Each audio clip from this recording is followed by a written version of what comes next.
여러분, 이런 장면 한번 떠올려 보세요. 어두운 골목을 혼자 걷고 있는데 무슨 뜻이다, 이가 빠지는 꿈은 어떻다, 그런 이야기가 아닙니다. 그것보다 훨씬 더 근본적인 질문이에요. 도대체 우리의 뇌는 왜, 그리고 어떻게 아무런 재료도 없이 눈을 감은 채로 하나의 완전한 세계를 통째로 그려내는 걸까요? 한번 이렇게 상상해 보세요. 창문이 하나도 없는 깜깜한 방에 화가가 한 명 앉아 있습니다. 바깥을 내다볼 창도 없고 무엇을 그리라고 일러주는 사람도 없어요. 그런데 이 화가는 밤마다 거대한 캔버스에 온 세상을 그려냅니다. 거리를 그리고 사람의 얼굴을 그리고 바람과 냄새와 목소리까지 그려 넣어요. 그리고 다 그리고 나면 붓을 내려놓는 대신 자기가 그린 그 그림 속으로 성큼 걸어 들어갑니다. 그 안에서 웃고 울고 도망치고 누군가를 사랑하죠. 그 화가가 바로 여러분의 뇌입니다. 오늘 이야기를 끝까지 들으시면 아마 오늘 밤 잠자리에 들기 전에 여러분의 뇌를 조금 다른 눈으로 바라보게 되실 거예요. 아니, 어쩌면 뇌뿐만 아니라 지금 이 순간 여러분이 보고 듣고 있는 이 세상 전체를요. 그럼 시작해 보겠습니다. 자, 먼저 우리가 꿈에 대해서 보통 어떻게 생각하는지부터 짚고 넘어가 볼게요. 꿈이 뭐냐고 물어보면 대개 이렇게들 대답하십니다. 자는 동안 이런저런 장면이 두서없이 스쳐 지나가는 것 정도라고요. 낮에 있었던 일들이 뒤죽박죽 섞여서 나오는 거다. 뇌가 쉬면서 흘러나오는 일종의 잡음이다. 이렇게요. 솔직히 이게 꽤 그럴듯하게 들립니다. 실제로 그런 경험 다들 해보셨잖아요. 낮에 유난히 신경 쓰였던 일이 밤에 그대로 꿈에 나온다든가, 잠들기 직전에 본 영상의 한 장면이 꿈속에 슬쩍 섞여 들어온다든가요. 버스 정류장에서 버스를 기다리다가 깜빡 졸았는데 꿈속에서도 하염없이 버스를 기다리고 있더라. 이런 경험이요. 그러니까 꿈이란 건 낮 동안 쌓인 기억들이 잠자는 사이에 아무렇게나 재생되는 것, 뇌가 하루를 마무리하면서 대충 정리하다가 삐져나오는 부스러기 같은 것이다. 이렇게 생각하시는 분들이 정말 많습니다. 게다가 한 가지 생각이 더 붙죠. 꿈이라는 게 사실 별로 중요하지도 않은 것 아니냐고요. 어차피 깨고 나면 거의 다 잊어버리잖아요. 아침에 눈을 뜨면 뭔가 꿈을 꾸긴 꾼 것 같은데 내용은 손가락 사이로 모래가 빠져나가듯 스르륵 사라져 버립니다. 그러니 꿈은 그저 잠이라는 중요한 과정에서 나오는 부산물, 엔진이 돌아갈 때 나는 소음 같은 것, 굳이 의미를 둘 필요가 없는 현상이다. 이렇게요. 여기까지 들으시면 대부분 고개를 끄덕이실 겁니다. 사실 저도 예전엔 그렇게 생각했어요. 자는 건 쉬는 거고 꿈은 그 와중에 흘러나오는 잡음이다. 참 깔끔하고 상식적인 설명이잖아요. 그런데 말입니다. 이 깔끔한 그림에는 아주 치명적인 오류가 하나 숨어 있습니다. 꿈이 정말 아무렇게나 튀어나오는 뇌의 잡음이라면 같은 꿈을 몇 번이고 반복해서 꾸는 사람들은 어떻게 설명해야 할까요? 여러분 중에도 어릴 때부터 비슷한 꿈을 되풀이해서 꾸신 분들이 계실 거예요. 높은 데서 아래로 뚝 떨어지는 꿈, 누군가에게 정신없이 쫓기는 꿈, 시험을 앞뒀는데 아무것도 준비가 안 돼 있는 꿈, 이가 하나둘 우수수 빠지는 꿈. 생각해 보세요. 정말로 완전히 무작위라면 수십억, 수백억까지 가능성 중에서 하필 똑같은 꿈이 여러 번 반복될 확률은 사실상 없다시피 해야 정상입니다. 그런데 반복돼요. 그것도 아주 흔하게요. 여기서 더 이상한 이야기를 해드릴게요. 수십 년 전에 태평양을 사이에 둔 두 나라, 그러니까 문화도 언어도 전혀 다른 나라의 대학생들에게 그동안 어떤 꿈을 꿔봤냐고 물어본 연구가 있었습니다. 결과가 놀라웠어요. 양쪽 대답이 거의 판박이처럼 겹쳤거든요. 떨어지는 꿈, 쫓기는 꿈, 무언가를 몇 번이고 반복하는 꿈, 순위까지 비슷했습니다. 여기서 끝이 아닙니다. 수천 년 전, 아주 오래된 고대의 기록들을 뒤져봐도 그때 사람들이 꾸었다고 적어놓은 꿈이 오늘 우리가 꾸는 꿈과 소름 돋을 만큼 닮아 있어요. 하늘을 나는 꿈, 아래로 떨어지는 꿈, 누군가에게 쫓겨 도망치는 꿈, 그 사이에 인류의 삶은 상상도 못할 만큼 바뀌었습니다. 동굴에서 살던 사람들이 이제 손안의 작은 화면으로 지구 반대편 사람과 얼굴을 보며 이야기하잖아요. 세상은 그렇게나 변했는데 꿈의 내용은 거의 그대로인 겁니다. 이게 무작위로 설명이 될까요? 절대 아니죠. 무작위라면 이렇게 시대와 국경을 넘어 똑같이 반복될 수가 없습니다. 이건 뭔가가 아주 깊은 곳에서 정해진 규칙에 따라 그림을 그리고 있다는 뜻이에요. 창문 없는 방의 그 화가는 아무렇게나 붓을 휘두르고 있던 게 아니었던 겁니다. 그렇다면 도대체 그 화가는, 그러니까 우리의 뇌는 잠든 사이에 무슨 일을 하고 있는 걸까요? 여기서부터는 물리학자처럼 아주 꼼꼼하게 따져봐야 합니다. 위대한 물리학자 리처드 파인만이 늘 강조하던 태도가 하나 있습니다. 어떤 현상을 제대로 이해하고 싶으면 우리가 그 현상에 대해 이미 당연하게 여기고 있는 전제부터 하나하나 꺼내서 직접 두들겨 봐야 한다는 거였어요. 우리가 안다고 착각하는 것들이 사실은 한 번도 제대로 확인해 본 적 없는 경우가 대부분이라고요. 그럼 두들겨 봅시다. 꿈에 대해 우리가 깔고 있는 가장 큰 전제는 이겁니다. 잠은 뇌가 쉬는 시간이다. 컴퓨터로 치면 절전 모드 같은 거라고요. 화면이 툭 꺼지고 안에서 돌아가던 게 느릿느릿 멈춰가는 상태. 정말 그럴까요? 뇌의 전기 활동을 들여다볼 수 있는 장치를 머리에 붙이고 잠을 자면 무슨 일이 벌어지는지 아세요? 놀랍게도 뇌는 꺼지지 않습니다. 오히려 잠의 어떤 구간에서는 깨어있을 때와 구별이 거의 안 될 만큼 활발하게 움직여요. 파도가 잔잔해지기는커녕 오히려 더 높이 출렁이는 겁니다. 더 놀라운 건 감정을 다루는 영역이에요. 깨어있을 때 이 부분은 뇌가 쓰는 전체 에너지에서 그리 큰 몫을 차지하지 않습니다. 그런데 우리가 꿈을 꾸는 동안에는 이 감정 영역이 몇 배로 더 뜨겁게 달아올라요. 무슨 말이냐면 어떤 의미에서 우리는 꿈을 꾸는 바로 그 순간에 감정적으로 가장 강렬하게 살아있는 상태일 수도 있다는 겁니다. 낮보다 밤에 깨어있을 때보다 잠들어 있을 때 말이에요. 참 기묘하죠. 자, 그러니 잠은 쉬는 게 아닙니다. 뇌는 그저 낮과는 완전히 다른 방식으로 일하고 있을 뿐이에요. 그렇다면 어떻게 다르게 일하는 걸까요? 꿈이라는 그림 한 장이 완성되려면 뇌 안에서 세 가지 일이 동시에 딱딱 맞물려 일어나야 합니다. 첫 번째, 몸이 잠깁니다. 잠이 들면 뇌는 근육의 명령을 전달하는 통로를 쓱 차단해버려요. 특별한 물질이 나오면서 몸의 움직임에 자물쇠를 채우는 겁니다. 왜 이런 게 필요할까요? 간단합니다. 꿈속에서 아무리 힘껏 달려도 실제 다리는 침대 위에 얌전히 있어야 하니까요. 만약 이 자물쇠가 채워지지 않으면 어떻게 될까요? 꿈속에서 하는 행동을 몸이 진짜로 다 해버립니다. 꿈에서 도망치다가 침대 밑으로 굴러 떨어지고 꿈에서 주먹을 휘두르다가 옆에 자는 사람을 치는 거예요. 실제로 이런 수면 장애가 있습니다. 그리고 이건 잠시 뒤에 아주 중요하게 다시 등장하니까 지금은 그냥 살짝만 기억해 두세요. 두 번째, 뇌 속의 논리 감시자가 잠깐 자리를 비웁니다. 우리 뇌에는 이게 말이 되는지 안 되는지, 앞뒤가 맞는지 따지는 부서가 있어요. 질서와 현실 감각을 담당하는 부분이죠. 그런데 꿈을 꾸는 동안 이 부서가 스르륵 잠들어 버립니다. 그래서 꿈속에서는 아무리 말도 안 되는 일이 벌어져도 우리가 조금도 이상하게 여기지 않는 거예요. 잘 아는 사람 얼굴이 갑자기 낯선 얼굴로 휙 바뀌어도, 중력이 사라져서 몸이 둥둥 떠올라도, 돌아가신 할머니가 멀쩡히 웃으며 앉아 계셔도 꿈속에서는 그냥 아, 그렇구나 하고 넘어가죠. 앞뒤를 따질 감시자가 자리를 비웠으니까요. 화가가 그림을 그리는 동안 옆에서 그건 말이 안 되잖아 하고 잔소리하던 평론가를 잠깐 방 밖으로 내보낸 셈입니다. 그래서 꿈속 세계가 그렇게 자유롭고 그렇게 엉뚱할 수 있는 거예요.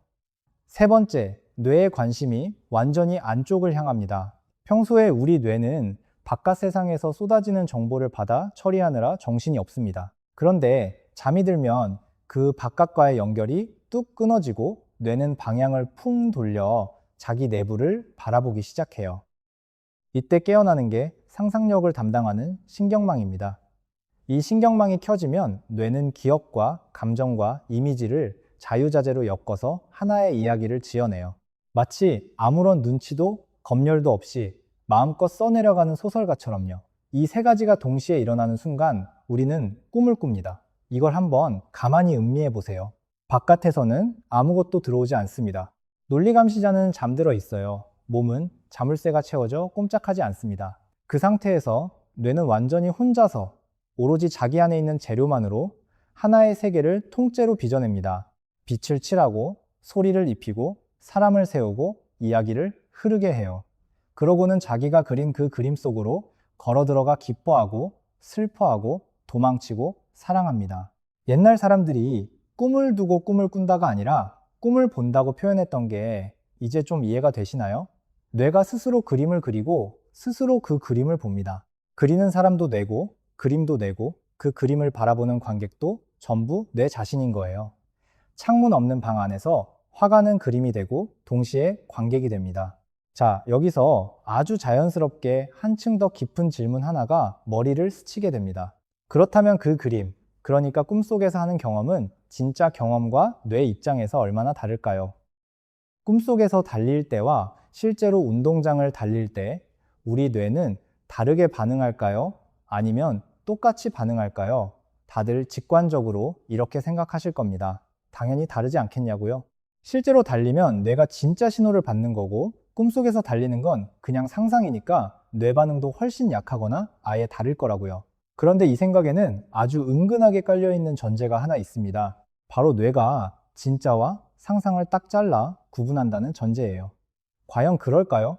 꿈속에서 달릴 때 뇌에서 실제로 달리기를 지휘하는 운동 영역이 켜집니다. 진짜로 달릴 때 켜지는 바로 그 부위가요. 꿈속에서 예전에 살던 동네 골목을 걷고 있으면 눈으로 본 것을 처리하는 영역이 켜집니다. 마치 그 길을 진짜 눈으로 보고 있는 것처럼요. 꿈속에서 누군가의 손을 잡으면 촉감을 처리하는 부위가 자극을 받아요. 실제로 손을 잡을 때와 똑같이요. 이 말인즉슨 뇌는 꿈을 꾸는 동안 진짜와 가짜를 구분하지 못한다는 겁니다. 아니, 조금 더 정확하게 말씀드릴게요. 뇌 입장에서는 꿈도 하나의 진짜 경험이에요. 처리하는 방식이 완전히 똑같으니까요. 여러분이 꿈속에서 무서워서 심장이 벌렁벌렁 뛰는 건 뇌가 진짜 위험 신호를 받았을 때 켜지는 회로가 그대로 켜지기 때문입니다. 꿈속에서 서럽게 울다가 진짜 눈물이 흐르는 것도 아까 그 할머니 꿈에서 베개가 젖어 있던 것도 다 같은 이유예요. 어떻게 설명드리면 좋을까요? 이렇게 한번 해보시죠. 지금 여러분이 아주 좋아하는 음식의 냄새를 최대한 생생하게 떠올려 보세요. 갓 튀긴 치킨의 고소하고 바삭한 냄새라든가 보글보글 끓고 있는 라면의 구수한 냄새 같은 것들이요. 충분히 생생하게 떠올리면 진짜로 입안에 침이 살짝 고이기 시작할 겁니다. 왜 그럴까요? 뇌가 진짜 냄새와 상상한 냄새에 비슷하게 반응하기 때문이에요. 꿈은 바로 이 현상의 극단적인 버전인 겁니다. 현실을 감시하던 그 평론가가 방 밖으로 나가 있고 상상력 신경망은 최대로 붓을 놀리고 있는 상태이니까 그 경험이 오히려 실제보다 더 강렬하게 느껴질 수 있어요. 그래서 꿈속에서 느끼는 공포는 진짜 공포만큼, 아니, 어쩌면 그보다 더 진하게 다가올 수 있습니다. 꿈속에서 느끼는 기쁨도 슬픔도 사랑도 마찬가지예요. 우리가 깨어있는 삶에서는 이래저래 눌러 참고 조절하면서만 겪는 감정을 꿈속에서는 날 것 그대로 훨씬 진하게 겪는 겁니다. 명심하세요. 꿈은 우리의 뇌가 스스로에게 주는 경험입니다. 그리고 그 경험은 뇌에게는 진짜예요. 화가가 그린 그림이 그냥 벽에 걸린 그림이 아니라 화가 자신이 실제로 걸어 들어가서 온몸으로 겪는 세계인 겁니다. 그런데 바로 여기서부터 상황이 진짜 기묘해집니다. 자, 따라오고 계시죠? 꿈이 뇌에게 이렇게 진짜 같은 경험이라면, 그리고 그 경험이 이토록 강렬하다면 대체 뇌는 왜 굳이 이런 일을 해야 하는 걸까요? 그냥 푹 꺼져 있으면 안 되는 걸까요? 에너지도 아끼고 더 잘 쉴 수 있을 텐데요. 이 질문이 우리를 훨씬 더 깊고 본질적인 곳으로 데려갑니다. 파인만이라면 이 문제를 이렇게 따져봤을 거예요. 꿈을 꾸는 동안 우리는 에너지를 상당히 씁니다. 게다가 몸에는 자물쇠가 채워져서 바깥의 위험에 완전히 무방비 상태가 돼요. 이 두 가지는 분명한 손해입니다. 그런데도 진화가 꿈을 없애지 않고 여태 남겨뒀다면 꿈에는 이 손해를 감수하고도 남을 만큼 엄청난 이득이 있어야 한다는 뜻이에요. 자연은 쓸모없는 걸 그냥 끌어안고 있지 않거든요. 그럼 그 이득이 뭘까요? 여러분, 지금까지 살면서 이런 꿈 꿔보신 적 있으신가요? 중요한 시험이나 발표를 앞뒀는데 지각을 하거나 준비를 하나도 못했거나 갑자기 머릿속이 하얘져서 아무것도 기억이 안 나는 꿈이요. 학창시절 시험 전날 밤에 또는 직장인이 되어서도 중요한 발표 전날 밤에 이런 꿈을 꿨다는 분들이 정말 많습니다. 그리고 대개 이 꿈이 너무 생생하고 진땀나서 거의 악몽 수준이라고 느끼시죠. 그런데 흥미로운 연구가 하나 있습니다. 중요한 시험을 앞둔 학생들을 대상으로 살펴봤더니 아주 뜻밖의 결과가 나왔어요. 시험 전날 밤에 시험에 관한 나쁜 꿈을 꾼 학생들이 있었어요. 지각하는 꿈, 시험지의 한 페이지가 통째로 빠져있는 꿈, 안경이 깨지는 꿈, 반대 방향 열차를 타버리는 꿈 같은 거요. 그런데 이렇게 나쁜 꿈을 꾼 학생들이 그런 꿈을 전혀 안 꾼 학생들보다 실제 시험에서 더 좋은 점수를 받은 겁니다. 잠깐 오해하시면 안 됩니다. 잠을 더 많이 자서 그런 게 아니었어요. 마음이 편해서 그런 것도 아니었고요. 오히려 시험에 대해 불안한 꿈을 더 많이 꾼 쪽이 성적이 더 좋았다는 겁니다. 이상하죠? 왜 그럴까요? 이 연구를 이끈 사람은 이렇게 결론을 내렸습니다. 꿈속에서 그 학생들은 시험과 관련해서 벌어질 수 있는 온갖 최악의 상황을 미리 겪어봤다는 거예요. 지각, 필기구 분실, 시험지 오류, 교통 문제. 이런 상황들을 꿈속에서 한 번씩 미리 통과해 보면서 뇌가 이 위협들에 어떻게 대응할지를 이미 연습해 둔 겁니다. 그리고 실제 시험에서는 그 연습의 덕을 톡톡히 본 거고요. 이게 바로 꿈의 아주 중요한 역할 중 하나입니다. 위협에 대한 예행 연습이에요. 몸이 실제로는 안전한 상태에서, 그러니까 침대에 자물쇠가 채워진 채 누워있는 그 안전한 상태에서 뇌가 온갖 위험한 상황을 미리 무대에 올려보고 대응책을 연습하는 겁니다. 이렇게 생각해 보세요. 창문 없는 방의 화가가 밤이 되면 캔버스에 그림만 그리는 게 아니라 그림 옆에 작은 리허설 무대를 하나 세웁니다. 그러고는 내일 벌어질지도 모를 아찔한 장면들을 거기서 미리 한 번씩 연기해 보는 거예요. 지하철에서 깜빡 졸다 내릴 역을 지나쳐버리는 장면, 발표 도중에 자료가 사라져버리는 장면. 무대 위에서 한번 겪어본 일은 실제로 닥쳤을 때 조금은 덜 당황스럽잖아요. 뇌의 위기 대응 회로가 미리 한 바퀴 돌아본 셈이니까요. 파인만이라면 이렇게 말했을 겁니다. 자연이 이렇게 정교한 장치를 만들어냈다면 거기에는 반드시 그럴 만한 이유가 있다고요.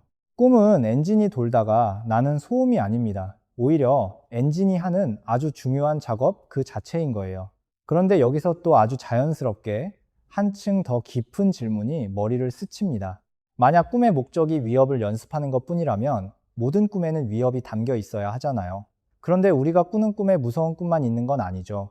아름다운 꿈도 있고, 그리운 사람을 다시 만나는 꿈도 있고, 딱히 이유도 없이 그냥 기분 좋은 꿈도 있습니다. 그렇다면 꿈에는 위협 예행 연습 말고 또 다른 역할이 숨어 있다는 뜻일까요? 바로 여기가 오늘 이야기에서 아주 중요한 갈림길입니다. 그리고 여기서부터 우리는 조금 무섭고 조금 경이로운 영역으로 들어가게 됩니다. 자, 여기서 이야기가 정말 기묘해집니다. 만약에 말이죠, 꿈이 우리 몸속에서 벌어지고 있는 일을 우리 의식이 눈치채기 훨씬 전에 먼저 그림으로 그려내고 있다면 어떻게 될까요? 이가 빠지는 꿈, 앞서도 잠깐 나왔죠? 이건 전 세계적으로 가장 흔한 꿈 중 하나입니다. 아주 오래전부터 이 꿈은 불길한 징조로 여겨졌어요. 가족에게 안 좋은 일이 생긴다거나 재산을 잃는다거나 하는 식으로요. 지금도 인터넷에 이가 빠지는 꿈을 검색하면 온갖 해몽이 줄줄이 나옵니다. 그런데 이 꿈을 자주 꾸는 사람들을 살펴본 연구가 있었어요. 결과는 아주 시시하고 아주 실질적이었습니다.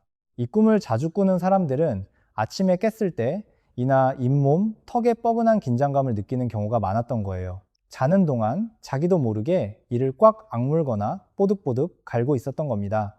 흔히 이갈이라고 하죠. 무슨 뜻일까요? 뇌가 잠자는 동안 몸에서 실제로 일어나는 물리적인 감각을 감지하고 그걸 꿈이라는 그림으로 번역해낸 겁니다. 이에 가해지는 압박이 이가 우수수 빠지는 장면으로 그려진 거예요. 불길한 징조가 아니라 몸이 보내는 신호였던 거죠. 화가가 턱의 뻐근함을 느끼고는 그 느낌을 이가 빠지는 그림으로 옮겨 그린 셈입니다. 그런데 이게 단순히 이갈이 수준에서 끝나지 않습니다. 훨씬 더 무거운 이야기가 남아 있어요. 자, 아까 잠깐 기억해 두시라고 했던 그 수면 장애 기억나시나요? 꿈속에서 하는 행동을 몸이 진짜로 해버리는 사람들이요. 꿈속에서 도망치다가 침대에서 뛰어내리고 꿈속에서 싸우다가 옆 사람을 밀치는 분들이요. 이런 증상이 있는 분들은 대부분 별거 아니라고 생각하기 쉽습니다. 그냥 잠버릇이 좀 심한가 보다 하고 넘기는 거죠. 그런데 실제로는 그렇지가 않습니다. 이 증상이 있는 분들을 아주 오랜 세월 추적해서 살펴본 연구들이 있는데요. 진단을 받은 뒤 십수년 안에 이분들 중 거의 열의 9이 파킨슨병이나 그와 비슷한 뇌질환으로 진행된 것으로 나타났습니다. 열의 9이에요. 이게 무슨 뜻일까요? 파킨슨병은 우리가 흔히 아는 증상들, 그러니까 균형을 잡기 어렵거나 손이 떨리거나 걸음걸이가 이상해지는 그런 증상들이 겉으로 나타나기 수년, 때로는 수십 년 전부터 뇌 안쪽에서는 이미 조용히 병이 시작되고 있습니다. 그런데 그 변화가 몸이 겉으로 티를 내기 훨씬 전에 꿈에 먼저 나타나는 거예요. 몸이 의식에게 경고를 보내기도 전에 꿈이 먼저 이상 신호를 그려내고 있던 겁니다. 이건 정말이지 너무나도 기묘한 의미를 담고 있어요.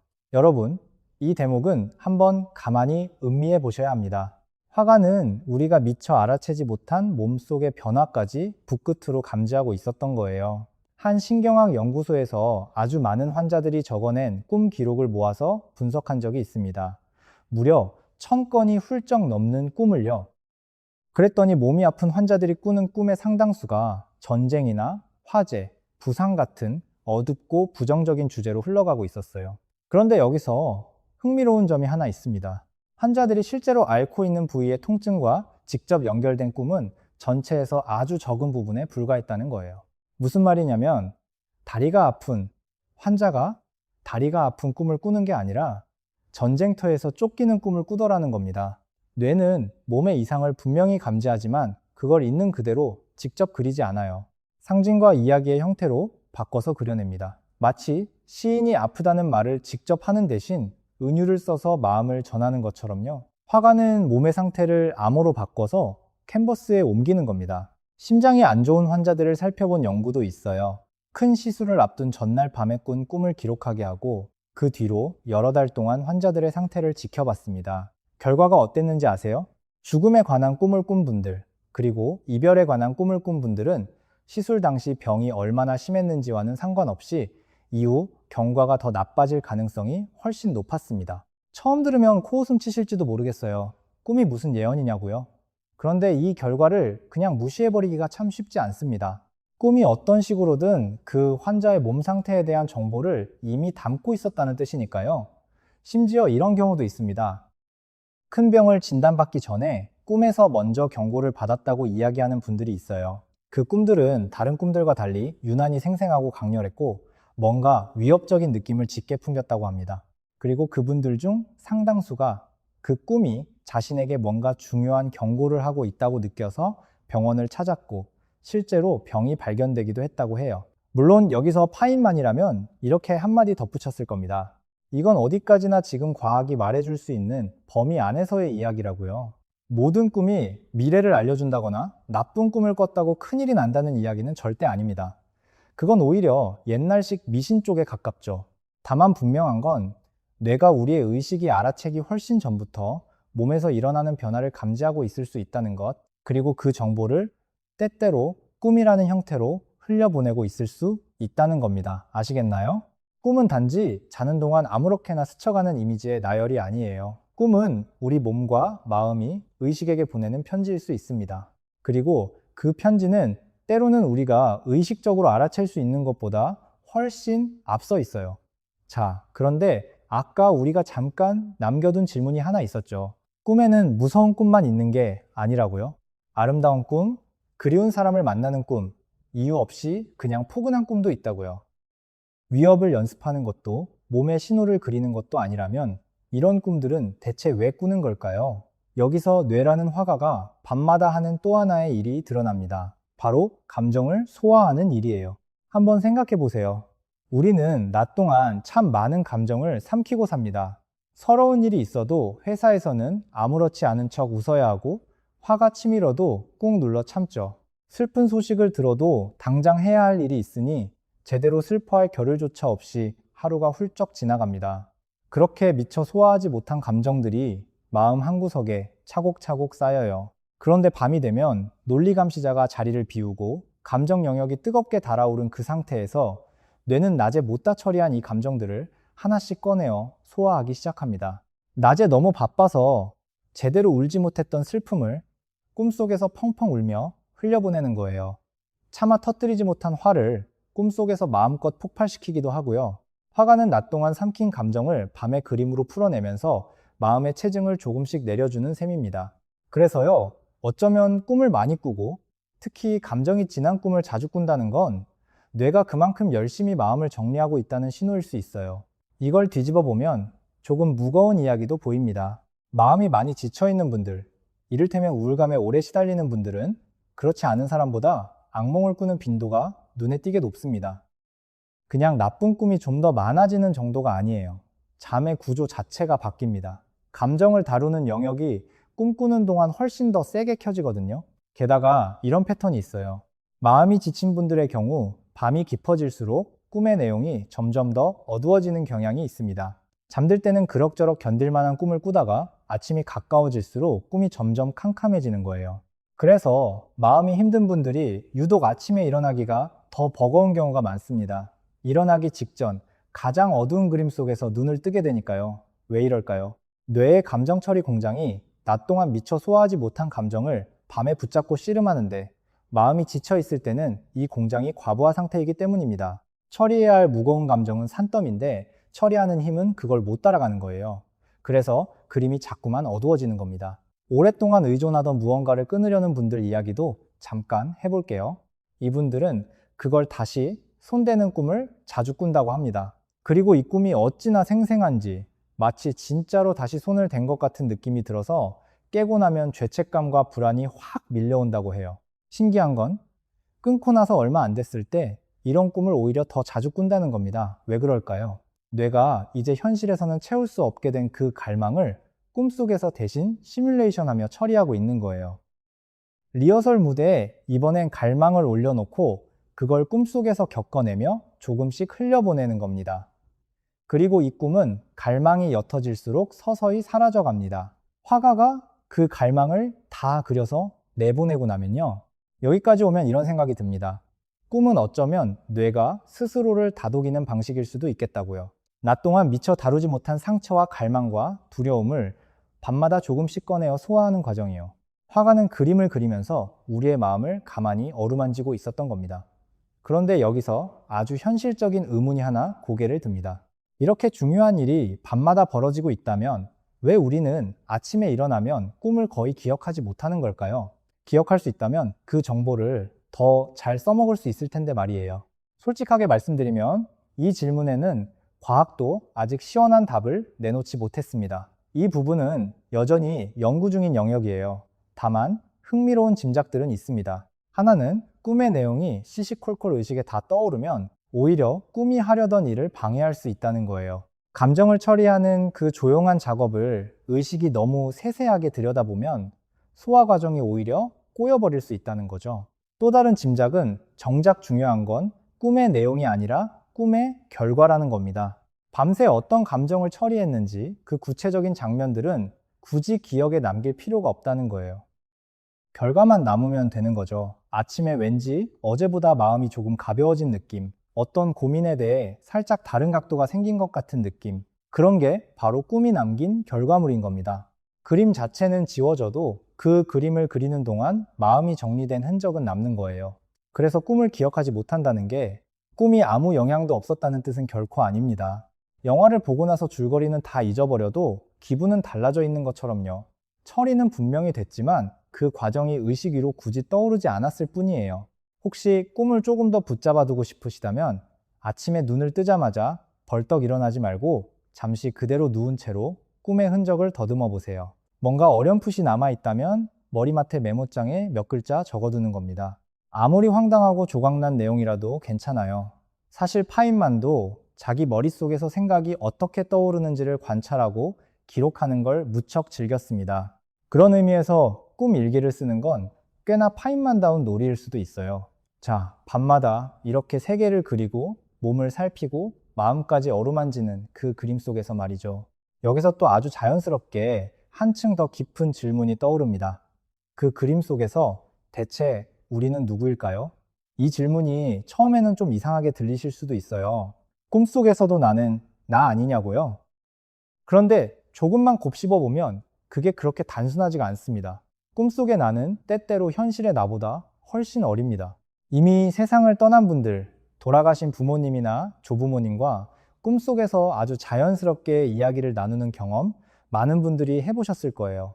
그분들이 살아계신 게 너무나 당연하게 느껴지다가 꿈에서 깨고 나면 그 선명한 기억과 함께 그리움이 왈칵 밀려오는 그 경험이요.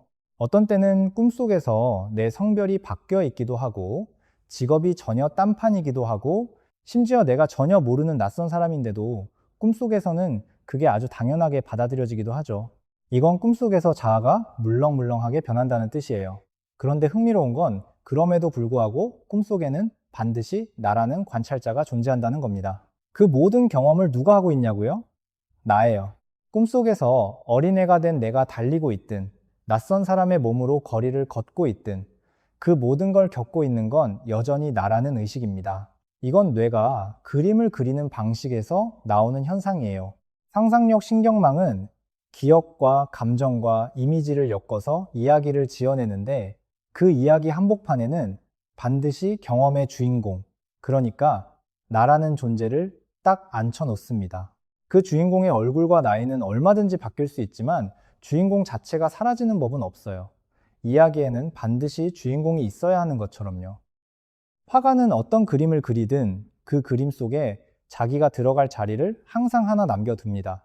그런데 여기서 정말 기묘한 현상이 하나 있어요. 자각몽이라고 들어보셨나요? 꿈을 꾸는 도중에 지금 내가 꿈을 꾸고 있다는 걸 스스로 알아채는 상태를 말합니다. 논리 감시자가 자리를 비운 와중에 무슨 이유에서인지 의식의 한 조각이 깨어나서 아, 이거 꿈이구나 하고 알아차리는 거예요. 자각몽 상태에서는 어느 정도 꿈을 마음대로 조종할 수도 있다고 합니다. 무서운 꿈을 꾸다가도 이건 꿈이야 하고 깨닫고 나면 그 두려움이 스르르 줄어들거나 꿈의 방향을 슬쩍 바꿀 수 있게 되기도 한다고요. 이건 정말 놀라운 일이에요. 뇌가 스스로 그린 그림 속에서 뇌의 일부가 문득 이게 그림이라는 걸 알아채고 붓을 넘겨받는 거니까요. 화가가 자기 그림 속을 거닐다가 아, 이거 내가 그린 그림이지 하고 깨닫고는 그 자리에서 풍경을 바꿔 그리기 시작하는 셈입니다. 재밌는 건 이 자각몽 상태를 훈련으로 어느 정도 만들어낼 수 있다는 거예요. 잠들기 전에 특정한 방식으로 마음을 준비하면 꿈속에서 아, 이거 꿈이지 하고 알아챌 확률이 높아진다고 합니다. 이건 뇌가 의식과 무의식 사이를 꽤 유연하게 오갈 수 있다는 뜻이기도 해요. 사실 인류의 오래된 명상 전통들 중 상당수가 바로 이 지점과 닿아 있습니다. 깊은 명상 상태에서 경험하는 것들이 자각몽과 비슷한 뇌 상태를 보인다는 이야기도 있고요. 수천 년 동안 사람들이 꿈이라는 현상과 씨름하면서 발전시켜온 여러 수행이 알고 보면 뇌의 의식과 무의식 사이의 경계를 더듬어 탐험하는 작업이었던 셈이에요. 이게 우리에게 뭘 말해주는 걸까요? 꿈은 그저 가만히 받아들이기만 하는 게 아닐 수도 있다는 겁니다. 우리가 꿈을 어느 정도 이해하고 거기에 주의를 기울이고 훈련을 통해 꿈속에서의 의식 수준을 끌어올릴 수도 있는 거예요. 그러니 꿈은 여러분이 그저 겪기만 하는 것이 아니라 여러분이 참여할 수도 있는 무언가일지도 모릅니다. 그런데요, 아직 가장 기묘한 부분은 말씀드리지도 않았습니다. 지금까지 우리는 꿈이라는 그림에 대해 이야기했습니다. 뇌가 눈을 감은 채 하나의 세계를 통째로 그려내고 그 안으로 걸어 들어가 진짜처럼 겪는다고요. 몸을 잠그고 논리 감시자를 내보내고 상상력으로 온 세상을 칠한다고요. 그런데 여기서 이 이야기가 세상을 바라보는 시점 자체를 아주 크게 뒤집어 놓는 순간에 도달합니다. 마음 단단히 먹으세요. 지금부터 드리는 이야기가 오늘의 진짜 핵심이거든요. 우리는 지금까지 아주 당연한 전제 하나를 깔고 있었습니다. 꿈은 뇌가 지어낸 가짜 세계고 깨어있을 때 우리가 보는 세상은 진짜 세계다. 자는 건 가짜, 깨어있는 건 진짜. 이거였죠. 그런데 정말 그럴까요? 여기서 파인만처럼 한 번만 더 두들겨 봅시다. 지금 이 순간 깨어있는 여러분이 세상을 어떻게 보고 있는지를요. 지금 여러분 눈앞에 어떤 색깔이 보이시죠? 그런데 사실 바깥 세상에는 색깔이라는 게 없습니다. 바깥에는 그저 파장이 다른 빛이 이리저리 날아다니고 있을 뿐이에요. 그 빛이 눈 안쪽에 툭 부딪히면 뇌가 그 신호를 받아서 빨강이다, 파랑이다 하는 색깔을 스스로 칠해내는 겁니다. 색깔은 바깥에 있는 게 아니라 여러분의 뇌 안에서 만들어지는 거예요. 소리도 마찬가지입니다. 바깥에는 소리가 없어요. 그저 공기가 부르르 떨리며 물결칠 뿐입니다. 그 떨림이 귀에 닿으면 뇌가 그걸 받아서 목소리로, 음악으로, 새소리로 빚어내는 거예요. 지금 여러분이 듣고 계신 이 목소리조차 사실은 여러분의 뇌가 공기의 떨림을 재료 삼아 방금 만들어낸 겁니다. 손에 만져지는 이 딱딱함은요, 우리는 세상을 직접 만진다고 느끼지만 사실 우리 손끝은 바깥 물체에 진짜로 닿은 적이 한 번도 없습니다. 원자와 원자 사이에는 언제나 미세한 틈이 있거든요. 우리가 딱딱하다고 느끼는 그 감각조차 피부의 신호를 받아 뇌가 만들어낸 해석인 겁니다. 무슨 말인지 슬슬 감이 오시나요? 우리는 바깥 세상을 직접 경험하고 있는 게 아닙니다. 단 한 번도요. 눈으로 들어온 빛, 귀로 들어온 떨림, 피부로 들어온 압력. 이 신호들을 재료로 삼아 뇌가 색깔과 소리와 단단함이라는 세계를 매 순간 새로 그려내고 있는 거예요.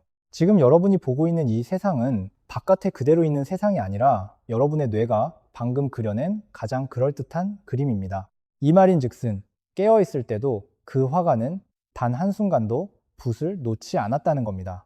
뇌는 우리가 눈뜬 매 순간마다 세상을 그려내고 있어요. 다만 낮에는 창문 없는 방에 아주 작은 우편 투입구가 하나 열립니다. 그 좁은 구멍으로 바깥 세상의 참고 사진이 쉴 새 없이 쏙쏙 들어와요. 눈으로 들어온 빛, 귀로 들어온 떨림 같은 것들이요. 화가는 그 참고 사진을 흘끔흘끔 보면서 그림이 바깥과 너무 어긋나지 않게 계속 맞춰 그립니다. 그래서 낮의 그림은 꽤 안정적이고 사람들끼리 대체로 비슷한 세상을 보는 거예요. 그런데 그림을 그리는 건 여전히 화가입니다. 참고 사진이 그림을 대신 그려주는 게 아니에요. 색깔도 소리도 단단함도 전부 화가의 붓끝에서 나옵니다. 그렇다면 꿈은 뭘까요? 이제 답이 보이시죠? 꿈은 바로 그 우편 투입부가 완전히 닫혀버린 상태입니다. 참고 사진이 하나도 안 들어오는 거예요. 그러니 화가는 순전히 자기 기억과 상상만으로 완전히 자유롭게 그림을 그립니다. 깨어있을 때와 똑같은 그 화가가 다만 바깥에 참견 없이 마음껏 붓을 놀리는 것 뿐이에요. 여러분, 이게 얼마나 놀라운 이야기인지 한번 가만히 음미해 보세요. 꿈과 현실의 차이는 세계를 만드느냐 안 만드느냐가 아니었습니다. 뇌는 잘 때도 깰 때도 언제나 세계를 만들고 있어요. 둘의 진짜 차이는 딱 하나입니다. 바깥 세상이 그 그림에 한 표를 던지느냐 아니냐 그것뿐이에요. 깨어있는 세상은 바깥이 계속 감수해주는 그림이고 꿈은 바깥에 감수 없이 그리는 그림입니다. 그러니 어떤 의미에서 우리는 깨어있는 내내 바깥과 맞춰 그린 아주 정교한 꿈 한 편을 꾸고 있는 셈이에요. 지금 이 순간에도요. 이건 세상을 바라보는 시점이 완전히 뒤집히는 순간입니다. 우리는 깨어있는 시간만이 진짜 삶이라고 믿어왔는데 알고 보니 그 깨어있는 삶조차도 뇌가 그려낸 한 폭의 그림이었던 겁니다. 그리고 밤마다 꾸는 꿈은 그 화가가 잠시 바깥을 끄고 그리는 또 다른 그림이었고요. 여기서 리처드 파인만이 남긴 태도를 다시 떠올려 봅니다. 그는 우리가 어떤 현상을 제대로 이해하지 못하는 가장 큰 이유가 우리가 이미 그걸 다 안다고 착각하기 때문이라고 봤어요. 꿈에 대해서 그리고 우리가 보는 이 세상에 대해서 우리는 너무 오래 다 안다고 착각해 왔습니다. 꿈은 그냥 잡음이고 세상은 그냥 저기 그대로 있는 거라고요. 그런데 둘 다 알고 보면 뇌라는 화가가 쉬지 않고 그려내는 작품이었던 겁니다. 물론 정직하게 말씀드릴 게 있어요. 뇌가 어떻게 이런 신호들을 실제로 느껴지는 경험으로 바꿔내는지 그 마지막 비밀은 사실 지금 과학도 완전히 풀지 못했습니다. 빨강이 정말로 빨갛게 느껴지고 슬픔이 정말로 사무치게 느껴지는 그 생생한 경험 말이에요. 이건 여전히 인류가 씨름하고 있는 가장 깊은 수수께끼 중 하나예요. 파인만이라면 모른다는 걸 솔직하게 인정하는 게 어설픈 확신보다 훨씬 낫다고 했겠죠. 그러니 오늘 이야기도 지금 우리가 알고 있는 만큼만 겸손하게 받아들여 주시면 좋겠습니다. 자, 이제 결론부터 말씀드리겠습니다. 꿈은 뇌의 잡음이 아닙니다. 꿈은 진화가 수백만 년에 걸쳐 정성껏 설계한 뇌의 가장 중요한 작업 중 하나예요. 오늘 우리가 함께 걸어온 길을 짧게 되짚어 볼게요. 첫째, 꿈을 꾸는 동안 뇌는 쉬지 않습니다. 오히려 감정을 다루는 영역은 깨어있을 때보다 더 뜨겁게 타올라요. 뇌는 몸을 잠그고 논리 감시자를 내보내고 오직 안쪽을 바라본 채 혼자서 하나의 세계를 그려냅니다. 둘째, 그 세계는 뇌에게 진짜입니다. 꿈속에서 달리면 진짜 달릴 때와 같은 부위가 켜지고 꿈속에서 울면 진짜 눈물이 흐르니까요. 셋째, 꿈은 위협을 미리 연습하는 무대입니다. 중요한 일을 앞두고 꾸는 불안한 꿈은 뇌가 최악의 상황에 대한 대응을 미리 리허설해 두는 거예요. 그래서 그런 꿈을 꾼 사람이 실제 상황에서 더 잘 대처하기도 하고요. 넷째, 꿈은 몸의 상태를 그려냅니다. 이에 뻐근함이 이 빠지는 꿈으로, 뇌 속 깊은 변화가 어두운 꿈으로, 때로는 의식이 알아채기 훨씬 전에 꿈이 먼저 몸의 신호를 그려내기도 합니다. 그리고 다섯째, 이게 오늘의 가장 중요한 이야기죠. 꿈은 우리 뇌가 세계를 통째로 그려낸다는 사실을 바깥의 참견이 사라진 상태에서 가장 적나라하게 보여줍니다. 그리고 그건 지금 이렇게 깨어있는 순간의 세상도 사실은 뇌가 그려낸 그림이라는 걸 우리에게 알려줘요. 그렇다면 이 모든 이야기가 오늘 밤 잠자리에 드는 여러분의 삶과 무슨 상관이 있을까요? 아주 단순하게 바꿔서 말씀드릴게요. 오늘 밤에도 여러분은 꿈을 꾸게 될 겁니다. 그 꿈을 기억하든 못하든 그동안 여러분의 뇌는 오늘 하루를 정리하고 혹시 몸에 이상은 없는지 살피고 내일을 위한 마음의 준비를 하고 있을 거예요. 여러분이 의식적으로 할 수 있는 그 어떤 노력보다도 더 조용하고 더 깊은 곳에서요. 그리고 내일 아침 여러분이 눈을 뜨는 순간부터 그 화가는 다시 우편 투입구를 열고 세상을 그리기 시작합니다. 창밖의 햇살, 아침에 내려 마시는 커피의 향, 사랑하는 사람의 얼굴, 그 모든 게 저 바깥에 그냥 있는 게 아니라 여러분의 뇌가 오직 여러분을 위해 매 순간 새로 그려내는 그림입니다. 이렇게 생각하면 세상이 조금 다르게 보이지 않으시나요? 우리가 무심코 지나치는 이 평범한 순간들이 사실은 하나하나 뇌가 정성껏 칠해낸 걸작이었던 거예요. 저는 이 사실을 알고 나서부터 아침에 눈을 뜨는 그 첫 순간이 조금 달라졌습니다. 아, 오늘도 나를 위한 세상이 다시 그려지는구나 하고요. 꿈은 단순하지 않습니다. 그리고 여러분도 단순하지 않아요. 여러분이 잠든 사이에도 깨어있는 매 순간에도 뇌는 여러분을 위해 쉬지 않고 세상을 그리고 있습니다. 그러니 오늘 밤 잠드는 시간은 그냥 하루를 멈추는 시간이 아니에요. 화가가 바깥을 잠시 끄고 오롯이 여러분만을 위한 또 하나의 세계를 그리는 시간인 겁니다. 오늘 저희 파인만의 길과 함께 이 긴 이야기를 끝까지 걸어와 주셔서 진심으로 고맙습니다. 오늘 이야기가 여러분에게 조금이라도 새로운 눈을 열어드렸다면 구독과 알림 설정으로 살짝 힘을 보태주세요. 다음에도 이렇게 기묘하고 깊은 질문 하나를 들고 다시 찾아뵙겠습니다. 오늘 밤 눈을 감고 잠에 드실 때 이 생각 하나만 품고 가보시면 어떨까요? 지금부터 나는 나만을 위해 그려지는 또 하나의 세계로 들어간다고요.